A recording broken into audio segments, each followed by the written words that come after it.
Hey everybody, after 2 days of working through my replay backlog, I've finally arrived at the light at the end of the tunnel, at least for the World of Tanks ones. I've still got quite a few World of Warships replays to go, but this is a replay from Axetrain in the 1390 on Overlord. He's got the North spawn, and this turns out to be quite a match. There's some good play from Axetrain, there's some misplays from Axetrain, there's some colossally lucky RNG on everyone's side. It's a real cinematic match. So grab a glass of your favourite drink and something to eat and prepare for the spectacle. Now he's rolling a split loadout in his 1390, correction. I spoke about this in my previous video, actually, I think it was, why it's not really suggested to roll split loadouts in autoloaders, particularly the 1390, because it has such a low ammo capacity and you do generally end up using APCR anyway. I would just recommend a complete APCR loadout, no AP and no HE. He's also running a large med kit, which I find interesting. Normal repair kit, but large med kit. The large kits, of course, not only repair or heal all modules that have been damaged when you use them, but they also provide a passive buff against damage to modules. So they are useful in that respect, but I'm not sure if it's worth the expense. If you don't use the kits, maybe, but I find myself using repair and med kits almost every match, and so obviously if I use the premium kits, it would get very expensive very fast, so I don't bother. Also worth note is that Axetrain's running a camera net on this thing. Now I'm not sure what other equipment he's running. He's using Battle Assistant, as you can see, so it blurs out the size of the reticle. I can't tell if he's forsaken a GLD or what for this. Of course, the 1390 doesn't get a rammer because it's an autoloader without a conventional gun option, and it doesn't get a V-stab because it used to be a tier 7 and didn't get a V-stab given to it when it was moved up to tier 8. So there is room for a camo net on there, while also running optics, but I'm curious what else he's running with it. Bit of a mishap there, he accidentally falls into one of the emplacements, but he's able to extricate himself from the situation. This is actually a really nice little hidey hole for a 1390, obviously very exposed to Artie, but it's interesting. He's auto-aiming this T49, not a bad idea. He's going to pin it no matter where he hits, unless he gets very unlucky. The 49, meanwhile, snaps off a very inaccurate shot. Now, Axetrain has a little while to work this thing over, and the T49, curiously, seems to think he's going to finish Axetrain before Axetrain finishes him. Of course, Axetrain can clip into the T49 much faster then the T49 can reload to hit Axetrain's 1390, assuming he even hit with his second shot. So I don't know why he did that, instead of just run away, but it gives Axetrain his first kill without taking a single point of damage. He now heads to the east side of the map as he reloads, where his team is relatively thin. If you look at the mini-map, it's a complete clusterfuck. It looks like about half of Axetrain's team decided to go up the beach and actually got up the ramp most of the way. The south group are held up at the top of the ramp by the ISU, and it looks like the group just above them are trying to flank the ISU but have been stalled by a T30. Axetrain, meanwhile, creeps up on this Tiger 2, which is trying to ambush the 4502. Now, two things we can see. The Tiger 2 is using the short 105, which isn't really anything worth consequence to a light tank. He's going to pen no matter what. And also Axetrain auto-aimed him. Now, because he is firing APCR, he does have a fairly good chance of penning while auto-aiming a Tiger 2 from the frontal aspect like that, particularly the front side, because he has that nice shot into the idler wheel at the front. But personally, because he wasn't moving, he was just sitting still, I would have manual aimed that just to be sure. But he comes out of it taking one shot's worth of damage and putting out just shy of a full clip into the Tiger. And now, oh look, it's a T30. Caught completely in the open, literally with its ass hanging out. And all Axetrain has to do is wait for his reload and wait for it to get relit. He puts in a blind shot. He's looking for something else when the T30 gets respotted. Looks like he may well have hit it. He then proceeds to dump several more shells into it in quick succession. It's caught in the open, there's nowhere it can hope to go to get away from him. Interestingly enough, while Axetrain's team have made a beach push, it looks like the enemy have countered it with one of their own. There is an E3, a 430 variant 2, and a T-71 on the sea line. T-71 is now roaring south to try and deal with tank destroyers, or something. I don't really know what he hopes to achieve there. And the 430 variant 2 is now engaging the JT. Now, Axetrain pulls behind a rock to reload. He's looking with hungry eyes at that T-30 right there, which just finished off his only support. Now, camouflage is not on his side. He's slightly uphill from the T-30, so I can see him coming. He's not well protected from it, but he does have speed on his side. All he has to do is hope that it misses, which it does, although he hits a tree, and that very nearly costs him his tank.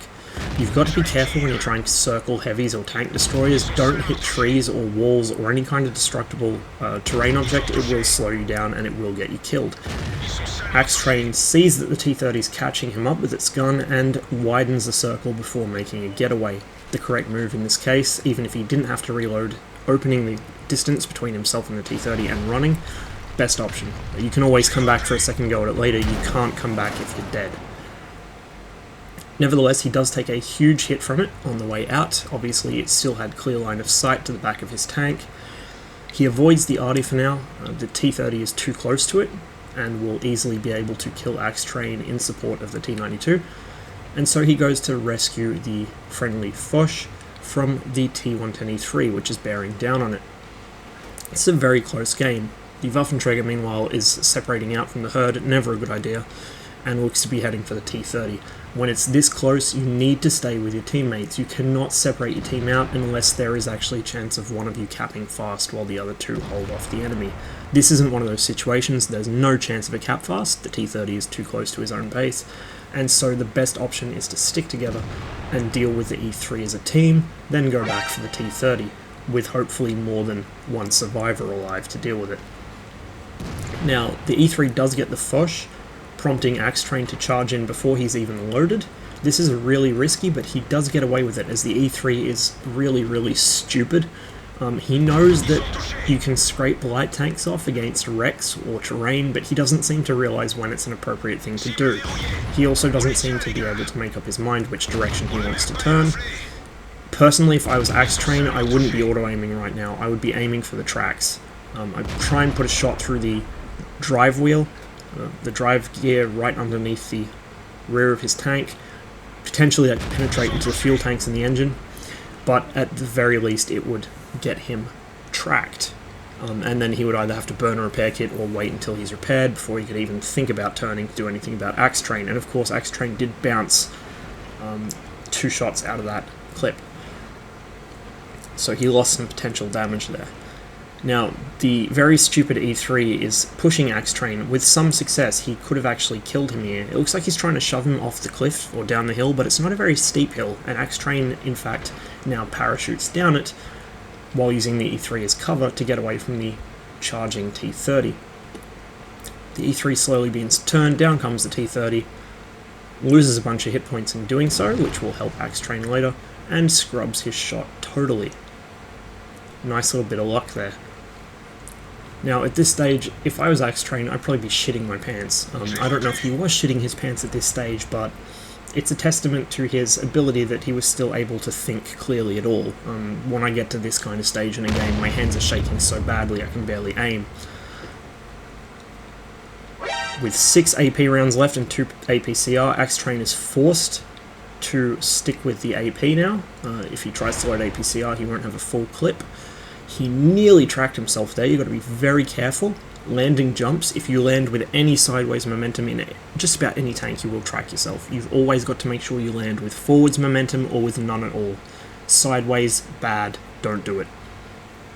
Of course, you've also got to be careful you don't bottom the suspension of your tank out, because that can potentially kill you, as can being airborne while hitting rocks or buildings. Now at this stage, Axetrain sees a chance to go for the T-92. Unfortunately, because he was spotted, during the mad getaway from the T-30. The T-92 has ample time to figure out where he's coming from and set up a shotgun. Now, this is one of those situations where you have to come in from a different angle, and I can't fault Axetrain's play for the fact that he didn't do it. The fact that he was able to survive this long is really quite impressive, but I suspect if he had this game again, he would be trying to flank around the east instead and use some of this foliage cover to get away from these two tank destroyers. Now, of course, the T-30 isn't the fastest thing on Earth, and the E-3 is even less mobile, so although they are within fairly close proximity to this area of the map, making use of it while they're still struggling to get over that hill or around that bend there, that would probably be the safest option. Comedy option running down onto the beach, and with 5 minutes 40 left on the clock, actually, he could have done it. Get out of their sight, basically, say down here. Don't get shotgunned by that. Say hang a right here at the cap without going through it, preferably. Zip down, and this is where you can utilize the beach. Use the beach, come up here, pop up either here, which may be a little too close, or up here, and then zip all the way around. Now, because Axetrain was in a light tank at 1390, he would have had time to do that, although it would have been a close run thing. He probably was thinking about the end game at this point, so it would have got him the kill on the Arty. It may have got him the kill on the T-30, but I'm not sure if he would have actually had time to deal with the E-3 if he'd done that. In any case, I don't think he would have had the ammo to deal with the E-3 with only 7 shells left. He would have had to put at least one more into that T-92. In fact, I think he would have probably taken 2 to kill it. Forgive me, I didn't actually notice how many hit points it had right before the game ended, but so we'll say 2 shells for that, just to be safe, 1 for the T-30, so that's 3 shells already out of his 7 remaining. That leaves 4 for the T-110E3 at 240 alpha from memory. He would be very lucky to have enough to finish the E3. Very, very lucky. And of course, while the E3 is angry and coming back to defend his own cap, he can't really cap out.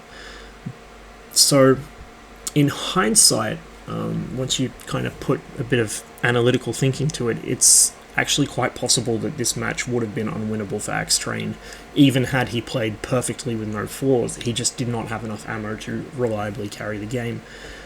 But what he didn't have in ammo, he did have in fighting spirit, and he really showed his shitty pubbies what they should have been doing from the outset. This is how you should play. Controlled, reasoned aggression.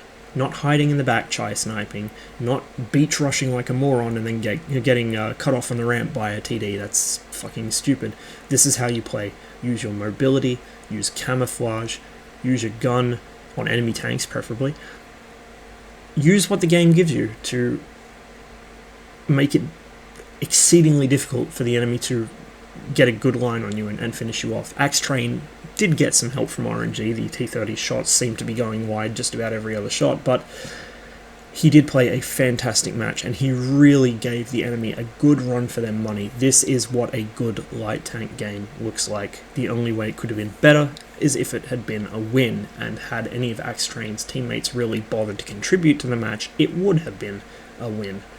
But at the end of the day, he'll have to settle for a very, very, very strong loss, and one of the best 1390 games I've seen for quite some time.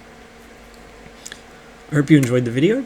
I certainly did, or at least the replay. I can't say if I enjoyed the video or not because it's my video, but anyway, I do like to show replays from other goons because they will play tanks that I don't play very much. I barely touch my 1390 these days, not because I don't like it, more because I'm kind of scared.